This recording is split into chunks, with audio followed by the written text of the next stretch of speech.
വെടിനിർത്തലിന് തയ്യാറാകാൻ America ഇസ്രായേലിനോട് ആവശ്യപ്പെട്ടു. ഈ യുദ്ധത്തിന് ഒരു വിരാമം ഉണ്ടാക്കാനോ ലക്ഷ്യപ്രാപ്തി കൈവരിക്കാനോ ഒരിക്കലും ഇസ്രായേലിന് സാധിക്കുകയില്ല. 6 മാസത്തിലധികമായി നിങ്ങൾ യുദ്ധം ചെയ്യുന്നു. കൃത്യവും വ്യക്തവുമായിരിക്കുന്ന ഒരു ലക്ഷ്യം കൈവരിക്കാൻ സാധിക്കാതിരിക്കുന്ന ഒരു സാഹചര്യത്തിൽ ഇനിയും നിരപരാധികളെ കൊലപ്പെടുത്തുകയും മറ്റുള്ള രാജ്യങ്ങളിൽ നിന്ന് വലിയ രീതിയിലുള്ള വിദ്വേഷവും വെറുപ്പും ഉണ്ടാവുന്ന സാഹചര്യങ്ങൾ ഒഴിവാക്കാൻ യുദ്ധവിരാമമല്ലാതെ മറ്റു യാതൊരു പോംവഴികളുമില്ല എന്ന തരത്തിലാണ് അമേരിക്ക ഇസ്രായേലിനോട് ആവശ്യപ്പെട്ടിരിക്കുന്നത്. ഇസ്രായേൽ ഈ വിഷയവുമായിട്ട് ബന്ധപ്പെട്ട് കാര്യമായ പ്രതികരണമൊന്നും നൽകിയിട്ടില്ല. ഇസ്രായേലിനും വെടിനിർത്തലുമായി ബന്ധപ്പെട്ട കാര്യത്തോട് താല്പര്യമുണ്ട് എന്നാണ് അറിയാൻ സാധിച്ചത്. പക്ഷേ ഗസയിൽ നിന്നുള്ള പൂർണ്ണ പിന്മാറ്റവുമായി ബന്ധപ്പെടുന്ന സമയത്ത് രാഷ്ട്രീയമായ രീതിയിൽ ഇസ്രായേലിന്റെ ഗവൺമെന്റിന് അവിടെ നിലനിൽക്കുക വലിയ പ്രയാസമായിട്ട് വരും. പിന്നെ നിങ്ങൾ എന്തിന് യുദ്ധം ചെയ്ത് എന്ന ചോദ്യത്തിന് ഉത്തരം നൽകുക എന്നുള്ള വലിയ പ്രയാസമായിരിക്കും. എന്നതിനാൽ തന്നെ യുദ്ധം പരമാവധി പിടിച്ചു നിൽക്കുക എന്നുള്ള ഒരു സ്ഥിതിവിശേഷത്തിലേക്ക് തന്നെയാണ് ഇസ്രായേൽ മടങ്ങുന്നത് എന്ന റിപ്പോർട്ടും ഇതിന് തുടർച്ചയായിട്ട് പറയുകയാണ്. അമേരിക്കയെ സംബന്ധിച്ചിടത്തോളം അവരുടെ സാമൂഹ്യ പ്രവർത്തകരെ തന്നെ ഇസ്രായേൽ കൊലപ്പെടുത്തിയതുമായി ബന്ധപ്പെട്ട് വലിയ പ്രതിഷേധങ്ങൾ അമേരിക്കയുടെ രാജ്യത്ത് മുഴുവനും ഉടലെടുത്തിരുന്നു. അതിനെ പ്രതിരോധിക്കാൻ വേണ്ടി ഗവൺമെന്റിന് പോലും സാധിക്കാത്ത ഒരു വിഷയമുണ്ടായി. ഭരണപക്ഷവും പ്രതിപക്ഷവും രാഷ്ട്രീയ പാർട്ടികളുമായി ബന്ധമില്ലാത്തവർ പോലും സംയുക്തമായ രീതിയിൽ തന്നെയാണ് ഈ ഒരു വിഷയത്തിൽ ഇസ്രായേലിനെ വിമർശിക്കുന്നത്. ഇസ്രായേലിനെ വിമർശിക്കാൻ കാര്യം ഇസ്രായേലിന് ആയുധങ്ങൾ നൽകിക്കൊണ്ട് അമേരിക്ക തന്നെയാണ് അമേരിക്കൻ പൗരന്മാരെ കൊലപ്പെടുത്തിയത് എന്നുള്ളതാണ് പ്രതിഷേധക്കാർ വിളിച്ചിരിക്കുന്ന മുദ്രാവാക്യം. അതിന്റെ തുടർച്ചയായ രീതിയിലാണ് പിന്നീട് യുദ്ധം കഠിനമാകുന്നു. ഇറാൻ ഇസ്രായേൽ സ്ഫോടനം നടത്തുന്നതുമായി ബന്ധപ്പെട്ട വിഷയം വരുന്നു. വേണ്ട രീതിയിൽ ഇസ്രായേലിന് അതിന് പ്രത്യാക്രമണം നടത്താൻ പറ്റാത്ത സാഹചര്യങ്ങൾ വരുന്നു. എല്ലാ രാജ്യങ്ങളും വലിയ പ്രതിസന്ധിയിലേക്ക് കാര്യങ്ങൾ പോകുന്നു. അതിന്റെ കാര്യം ഇറാൻ ആദ്യം തന്നെ പറഞ്ഞത് തങ്ങളെ ഏത് രാജ്യമാണോ ആക്രമിക്കുന്നത്, ഏത് രാജ്യത്തിൽ നിന്നാണോ ആക്രമിക്കുന്നത്, അത് തങ്ങളുടെ ശത്രു രാജ്യമായിട്ട് കണക്കാക്കി തങ്ങൾ അതിനെ പ്രതികരിക്കുമെന്നാണ്. അത് ഒന്ന് പറഞ്ഞത് അറബ് മേഖലയുമായിട്ട് ബന്ധപ്പെട്ടാണ്. അവിടെ മുഴുവനും അമേരിക്കയുടെ സൈനിക താവളങ്ങളും സംവിധാനങ്ങളും ഉണ്ട്. അവിടെ നിന്നാണ് ഇറാന് നേരെ ആക്രമിക്കാനുള്ള സാധ്യത കൂടുതലുള്ളത്. അവിടേക്ക് തന്നെ തങ്ങൾ തിരിച്ചടിക്കുമെന്ന് പറഞ്ഞതോടുകൂടി അറബ് രാജ്യങ്ങൾ ആ വിഷയം ഗൗരവമായിട്ട് എടുക്കുകയും അവർ അമേരിക്കൻ സൈനികരോട് കൃത്യമായ രീതിയിൽ പറയുകയും ചെയ്തു, തങ്ങളുടെ ഭൂമിയിൽ നിന്ന് ഇറാനെ ആക്രമിക്കാൻ പാടില്ല. അത് തങ്ങളെ സംബന്ധിച്ചിടത്തോളം വലിയ വിഷയമുണ്ടാക്കുന്ന കാര്യമാണ്. ഇവിടെ വല്ലാത്ത രീതിയിൽ പ്രതിസന്ധിയിൽ അമേരിക്കയായി. ഇറാഖുമായി യുദ്ധം ചെയ്ത സമയത്ത് അറബ് രാജ്യങ്ങൾ മുഴുവനും തങ്ങളുടെ ഭൂപ്രദേശങ്ങളും വിട്ടുകൊടുത്തുകൊണ്ട് യുദ്ധം ചെയ്യൂ എന്ന് പ്രോത്സാഹിപ്പിക്കുകയായിരുന്നു ചെയ്ത് അമേരിക്കയോട്. നേരെ മറിച്ച് ഇറാനുമായിട്ട് യുദ്ധവുമായിട്ട് ബന്ധപ്പെട്ട വിഷയം വന്ന സമയത്ത് ഇതേ അറബ് രാജ്യങ്ങൾ പറയുന്നു, ഞങ്ങളുടെ ഭൂമിയിൽ വെച്ച് നിങ്ങൾ യുദ്ധം ചെയ്യാൻ പാടില്ല. അങ്ങനെ ആ സമയത്ത് നമ്മൾ തമ്മിലുള്ള ബന്ധങ്ങൾ അവസാനിക്കാനുള്ള സാധ്യതയുണ്ട്. അവിടെ യഥാർത്ഥത്തിൽ അമേരിക്ക പ്രതിസന്ധിയിലായി. ഇറാൻ 300ഓളം മിസൈലുകൾ പായിച്ചു. അതിന് കൃത്യമായ രീതിയിൽ മറുപടി പറയാനോ അതല്ലെങ്കിൽ അതിനെതിരെ പ്രതികരിക്കാനോ ഇസ്രായേലിനാകാത്ത വിധം ഇസ്രായേൽ ഒടിഞ്ഞു വീണു പോയത് യഥാർത്ഥത്തിൽ അമേരിക്ക ഇതിനെ പിന്തുണയ്ക്കില്ല എന്ന് പറഞ്ഞതോടുകൂടിയാണ്. അത് 2-3 കാര്യങ്ങൾ അവർ പറയുന്നു. ഒന്ന്, അമേരിക്കൻ പൗരന്മാരെ കൊലപ്പെടുത്തിയതുമായി ബന്ധപ്പെട്ടുള്ള പ്രതിഷേധങ്ങൾ ഇപ്പോഴും അമേരിക്കയിൽ അവസാനിച്ചിട്ടില്ല.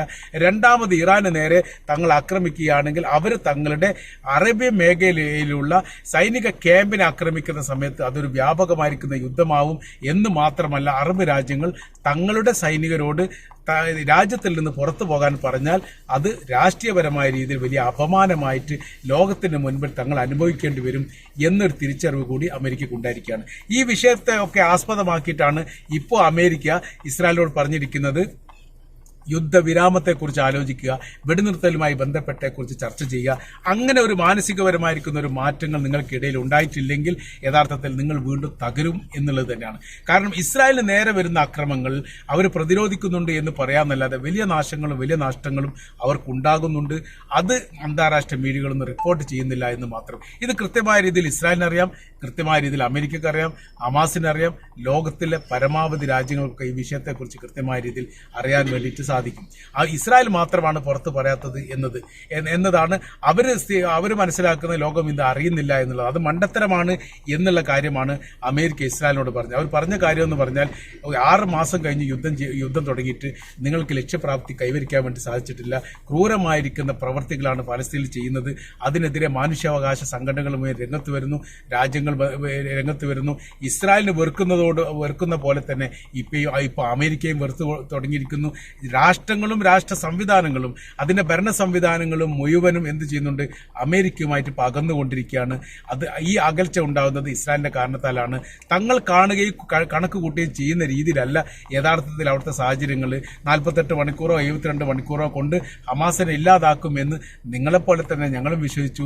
വലിയ ശക്തിയും വലിയ സംവിധാനങ്ങളും നിങ്ങൾക്കുണ്ടല്ലോ, അത്രയൊന്നും ഇല്ലാത്തവരാണല്ലോ ഈ സൈനിക ട്രൂപ്പ്, അവരെ ഇല്ലാതാക്കുക എന്ന് പറയാൻ സിമ്പിളാണ് എന്ന് ഞങ്ങൾ മനസ്സിലാക്കി. എന്നാൽ യുദ്ധം തുടങ്ങിയ സമയത്താണ് ഇതിന്റെ പിന്നിൽ ആളുകളുണ്ട്, അവർക്ക് ശക്തിയുണ്ട്, അവർക്ക് ആയുധങ്ങളുണ്ട് എന്നുള്ള കാര്യവും അതോടൊപ്പം തന്നെ ബന്ദിമോചനവുമായി ബന്ധപ്പെട്ട വിഷയമാണ് ഏറ്റവും കൂടുതൽ ചർച്ചയിൽ വന്നത്. അവർ പറയുന്ന കാര്യം അറസ്റ്റ് ചെയ്യുകയും വധിക്കുകയും ചെയ്ത ആളുകളുടെ എണ്ണത്തിന് ഇപ്പോഴും കണക്കില്ല എന്നുള്ളത് തന്നെയാണ്. അപ്പൊ അറസ്റ്റ് ചെയ്യുക എന്ന് പറഞ്ഞാൽ ഗസയുടെ പല ഭാഗങ്ങളിൽ നിന്നായിട്ട് 7000-ഓളം ഫലസ്തീനുകളെ അവർ അറസ്റ്റ് ചെയ്ത് കൊണ്ടുപോയിരിക്കുന്നു. അതിന് അവർ പറയുന്ന കാര്യം എന്ന് പറഞ്ഞാൽ ബന്ദികളുടെ മോചനത്തിന് വേണ്ടിയിട്ടാണ് അറസ്റ്റ് ചെയ്തത്, അവരെക്കുറിച്ചുള്ള വിവരങ്ങൾ നൽകാൻ വേണ്ടിയിട്ടാണ്. വലിയ രീതിയിലുള്ള വാഗ്ദാനങ്ങളൊക്കെ ഈ ഫലസ്തീനുകൾക്ക് തങ്ങൾ പ്രഖ്യാപിച്ചിരിക്കുന്നു. സാമ്പത്തിക വാഗ്ദാനങ്ങൾ, ജയിൽ മോചനം, അതുമായി ബന്ധപ്പെട്ട കാര്യങ്ങളൊക്കെ അവർക്ക് പ്രഖ്യാപിച്ചു. എന്നാൽ 7000-ഓളം ആളുകളെ തങ്ങൾ ചോദ്യം ചെയ്തിട്ടും ഒരു വ്യക്തിയെ പോലും ബന്ദികളാക്കപ്പെട്ട ഒരു വ്യക്തിയെക്കുറിച്ചും കൃത്യമായ രീതിയിൽ പരാമർശം നൽകാൻ ഈ 7000 ഫലസ്തീനികൾക്കും സാധിച്ചിട്ടില്ല എന്ന് പറഞ്ഞ സമയത്ത് അവരുടെ തന്ത്രപരമായിരിക്കുന്ന ഒളിസങ്കേതങ്ങളെ കണ്ടുപിടിക്കുക എന്ന് പറഞ്ഞത് സങ്കീർണമായിരിക്കുന്ന വിഷയമാണ്. അതുകൊണ്ട് അത് ഞങ്ങൾക്ക് സാധ്യമല്ല എന്ന് ഏറെക്കുറെ ഉറപ്പായിരിക്കുന്നു എന്നും യഥാർത്ഥത്തിൽ ഇസ്രായേൽ സമ്മതിച്ചുകൊണ്ടാണ് അമേരിക്കയോട് പറയുന്നത്. എന്നാൽ അവിടുത്തെ വിഷയം എന്ന് പറയുന്നത് ഇപ്പോൾ ഇസ്രായേലിന്റെ പ്രധാനമന്ത്രി നെതന്യാഹു രാജിവെക്കണം എന്ന് പറയുന്നവരുടെ എണ്ണം ഓരോരോ ദിവസം കൂടി വരികയാണ്. ഈ 65% എന്ന് പറഞ്ഞു, പിന്നെ 75 ഇപ്പൊ അതിൽ കൂടുതൽ ആളുകൾ പറയുന്ന കാര്യം നിങ്ങൾ രാജിവെച്ച് പുറത്തു പോകുക, പുതിയ തെരഞ്ഞെടുപ്പ് നേരിടുക. ഈ ജൂത വിഭാഗത്തിനും ജൂത രാജ്യത്തിനും സംരക്ഷണം നൽകാൻ മാത്രം ബലമുള്ളതല്ല നിലവിലെ ഇസ്രായേലി ഗവൺമെന്റ്. അതുകൊണ്ട് എന്ത് ചെയ്യണം, അവർ ഇട്ടെറിഞ്ഞു പോകണം എന്നുള്ളതാണ് പ്രക്ഷോഭകാരികളും സമരകാരികളൊക്കെ ഇപ്പോൾ വലിയ രീതിയിൽ മുദ്രാവാക്യം വിളിച്ചിരിക്കുന്നത്. പല ഇറാനുമായിട്ട് വലിയ സംഘർഷാവസ്ഥയും വിഷയം ഉണ്ടായ സമയത്ത് വലിയ തിരിച്ചടി നടത്തിക്കൊണ്ട് ഇറാൻ ഒതുക്കും എന്നൊക്കെ ആയിരുന്നു കണക്ക് കൂട്ടൽ. ഒന്നും നടന്നിട്ടില്ല എന്ന് മാത്രമല്ല, യഥാർത്ഥത്തിൽ ഇറാന്റെ മണ്ണിലേക്ക് ഒരു പടക്കമെങ്കിലും കത്തിച്ചിട്ട് പൊട്ടിക്കാൻ വേണ്ടി ഇസ്രായേൽ സാധിച്ചിട്ടില്ല എന്ന് പറയുമ്പോൾ അവരുടെ ശക്തിയുടെ വലിയ രീതിയിലുള്ള പരാജയം ലോകം കാണുകയാണ്. അപ്പൊ ഇന്ന് വരെ, അതായത് ഒക്ടോബർ 6 വരെ ലോകത്തോട് ഇസ്രായേൽ സംസാരിച്ചതിന് അതിന് കൃത്യമായിരിക്കുന്ന ഒരു ഗൗരവവും അതൊരു ഗാംഭീര്യവും ഒരു വിശ്വാസ്യത ഉണ്ടായിരുന്നു. അതെല്ലാം തകർന്നു പോയിരിക്കുന്നു. ഇപ്പൊ അങ്ങനെയൊന്നുമല്ല. ഇപ്പൊ യഥാർത്ഥത്തിൽ ഇസ്രായേൽ എന്ത് പറഞ്ഞാലും ലോകം വിശ്വസിക്കുന്നില്ല എന്നുള്ളതാണ്. അതിന് ഒരുപാട് കാര്യകാരണങ്ങളുണ്ട്.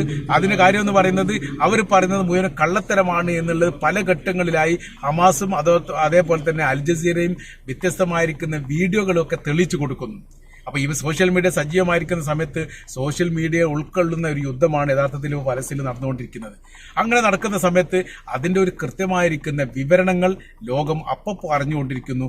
അതുകൊണ്ട് ജൂത വിഭാഗത്തിന് അല്ലെങ്കിൽ ഇസ്രായേലിന് കള്ളത്തരം പറഞ്ഞിട്ട് വലിയ കാര്യങ്ങളൊന്നുമില്ല, അത് ലോകം അംഗീകരിക്കുന്നില്ല. അത് ഓരോരോ ഘട്ടങ്ങളിലും അവരുടെ പരാജയം അവർ തന്നെ തെളിയിച്ചു കൊണ്ടിരിക്കുകയാണ്. അതാണ് നമുക്ക് ഈ വിഷയവുമായിട്ട് ബന്ധപ്പെട്ട് കഴിഞ്ഞിട്ട് മനസ്സിലാക്കാൻ വേണ്ടി സാധിക്കുന്നത്. അതിനിടയിലാണ് അമേരിക്കയെ സംബന്ധിച്ചിടത്തോളം അവിടെ തെരഞ്ഞെടുപ്പ് വരാൻ വേണ്ടി പോവുകയാണ്. അവരും വലിയ പ്രതിസന്ധിയിലാണ്. ഇസ്രായേലുമായിട്ട് കെട്ടിപ്പിടിഞ്ഞ് കിടക്കുന്ന ഒരു വലിയ പ്രതിസന്ധി അവർക്കുണ്ട്. അത് പതുക്കെ ഊരിയെടുക്കണം. എന്നിട്ട് എന്ത് ചെയ്യണം, അവർ തെരഞ്ഞെടുപ്പിനെ നേരിടണം. അങ്ങനത്തെ ഒരു വിഷയം അവർക്കുള്ളതിനാൽ അവരെന്ത് ചെയ്യുന്നുണ്ട്, നിങ്ങൾ വെടിനിർത്തലിന് സമ്മതിക്കണം, എന്നിട്ട് യുദ്ധവിരാമം ഉണ്ടാവണം. യുദ്ധാവസാനത്തിന് ശേഷം മാത്രമേ നമ്മൾക്ക് സ്ഥായിയായ രീതിയിൽ നിലനിൽക്കാൻ വേണ്ടി സാധിക്കുകയുള്ളൂ. അമേരിക്കയെ സംബന്ധിച്ചിടത്തോളം വലിയ പ്രതിസന്ധിയാണ് അമേരിക്കയിൽ രാഷ്ട്രീയപരമായിട്ടുണ്ടായിരിക്കുന്നത്. ഭരണപക്ഷവും പ്രതിപക്ഷവും തലതിരിഞ്ഞിരിക്കുന്നു. ഈ കാര്യങ്ങളൊക്കെയാണ് ഇസ്രായേലിനോട് പറഞ്ഞത്. അപ്പോൾ എവിടെ എത്തിക്കണം എന്നുള്ള കാര്യത്തിൽ അവർ ഒരു തീരുമാനത്തിൽ ഇപ്പോൾ എത്തിയിട്ടില്ല. പക്ഷേ ഫലസ്തീന്റെ വ്യത്യസ്തമായിരിക്കുന്ന ഭാഗങ്ങളിൽ നിന്ന് ഘട്ടം ഘട്ടമായ രീതിയിൽ ഇസ്രായേൽ സൈന്യം പിന്മാറുന്നുണ്ട് എന്നുള്ള വിവരം പുറത്തു വന്നു. കാൻ യൂണിസിന്റെ ഭാഗങ്ങളിൽ പരമാവധി ഭാഗങ്ങളൊക്കെ പിന്മാറി. അതേപോലെ തെക്ക് വടക്കൻ ഗസയുടെ ഭാഗങ്ങളിൽ നിന്ന് പിന്മാറുന്നു. മുന്നറിയിപ്പ് കാര്യങ്ങളൊന്നും ഇല്ലാതെ തന്നെയാണ് അവരെന്ത് ചെയ്യുന്നത്, പിന്മാറ്റം നടത്തിക്കൊണ്ടിരിക്കുന്നത്. അതിന്റെ കാര്യം എന്ന് പറയുന്നത് അവർ മുന്നറിയിപ്പ് നൽകുന്ന സമയത്ത് വലിയ പരാജയം എന്ന് പറയും. ഇതാരും അറിയാത്ത രീതിയിൽ ഒഴിഞ്ഞു പോവുകയാണ്.